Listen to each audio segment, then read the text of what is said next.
بسم اللہ الرحمن الرحیم۔ قسط نمبر 17 نبی علیہ السلام کے ظہور کا انتظار۔ عبد المطلب یہ سن کر فوراً سجدے میں گر گئے اور پھر سیف نے ان سے کہا، اپنا سر اٹھاؤ، اپنی پیشانی اونچی کرو اور مجھے بتاؤ جو کچھ میں نے تم سے کہا ہے، کیا تم نے ان میں سے کوئی علامت نہیں دیکھی ہے؟ اس پر عبد المطلب نے کہا، ہاں، میرا ایک بیٹا تھا، میں اسے بہت چاہتا تھا۔ میں نے ایک شریف اور معزز لڑکی آمنہ بنت وہب بن عبد مناف سے اس کی شادی کر دی۔ وہ میری قوم کے انتہائی باعزت خاندان سے تھی۔ اس سے میرے بیٹے کے ہاں ایک لڑکا پیدا ہوا، میں نے اس کا نام محمد رکھا۔ اس بچے کا باپ اور ماں دونوں فوت ہو چکے ہیں، اب میں اور اس کا چچا ابو طالب اس کی دیکھ بھال کرتے ہیں۔ اب سیف نے ان سے کہا، میں نے تمہیں جو کچھ بتایا ہے وہ واقعہ اسی طرح ہے۔ اب تم اپنے پوتے کی حفاظت کرو، اسے یہودیوں سے بچائے رکھو، اس لیے کہ وہ اس کے دشمن ہیں۔ یہ اور بات ہے کہ اللہ تعالیٰ ہرگز ان لوگوں کو ان پر قابو نہیں پانے دے گا، اور میں نے جو کچھ آپ لوگ کو بتایا ہے اس کا اپنے قبیلے والوں سے ذکر ہرگز نہ کرنا۔ مجھے ڈر ہے ان باتوں کی وجہ سے ان لوگوں میں حسد اور جلن نہ پیدا ہو جائے۔ یہ لوگ سوچ سکتے ہیں یہ عزت اور بلندی آخر انہیں کیوں نہ ملی۔ یہ لوگ ان کے راستے میں رکاوٹیں کھڑی کریں گے۔ اگر یہ لوگ اس وقت تک زندہ نہ رہے تو ان کی اولادیں یہ کام کریں گی۔ اگر مجھے یہ معلوم نہ ہوتا کہ اس نبی کے ظہور سے پہلے ہی مجھے موت آ لے گی تو میں اپنے اونٹوں اور قافلے کے ساتھ روانہ ہوتا اور ان کی سلطنت کے مرکز یثرب یعنی مدینہ پہنچتا، کیونکہ میں اس کتاب میں یہ بات پاتا ہوں کہ شہر یثرب ان کی سلطنت کا مرکز ہوگا، ان کی طاقت کا سرچشمہ ہوگا، ان کی مدد اور نصرت کا ٹھکانہ ہوگا، اور ان کی وفات کی جگہ ہوگی اور انہیں دفن بھی یہیں کیا جائے گا۔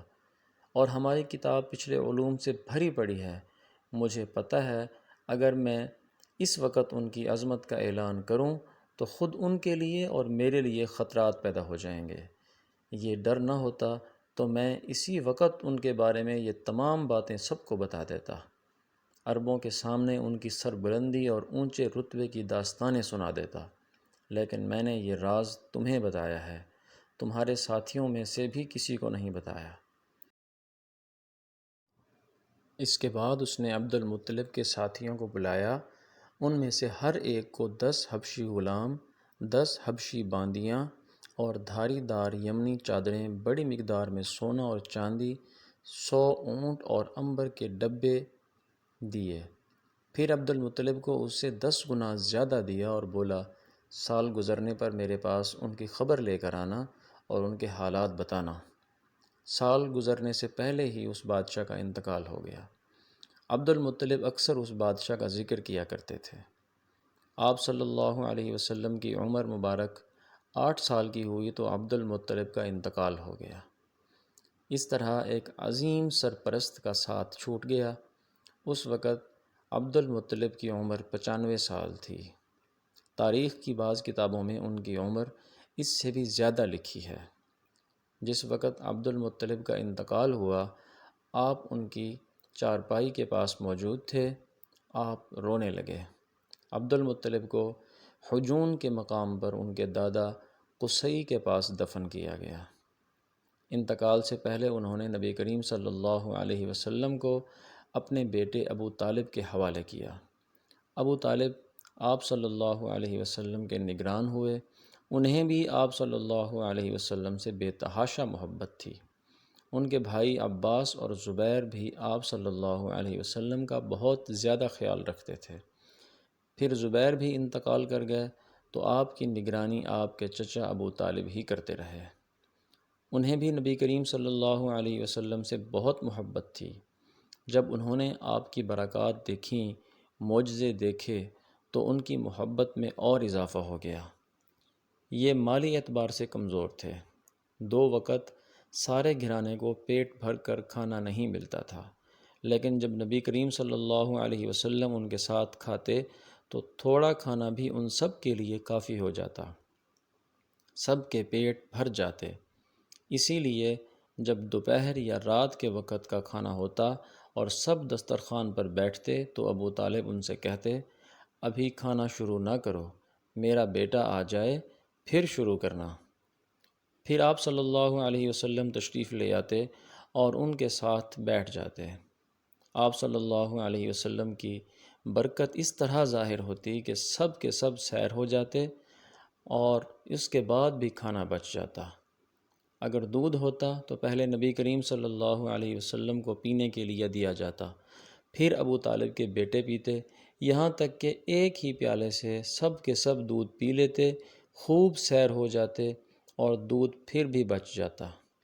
ابو طالب کے لیے ایک تکیہ رکھا رہتا تھا، وہ اس سے ٹیک لگا کر بیٹھتے تھے۔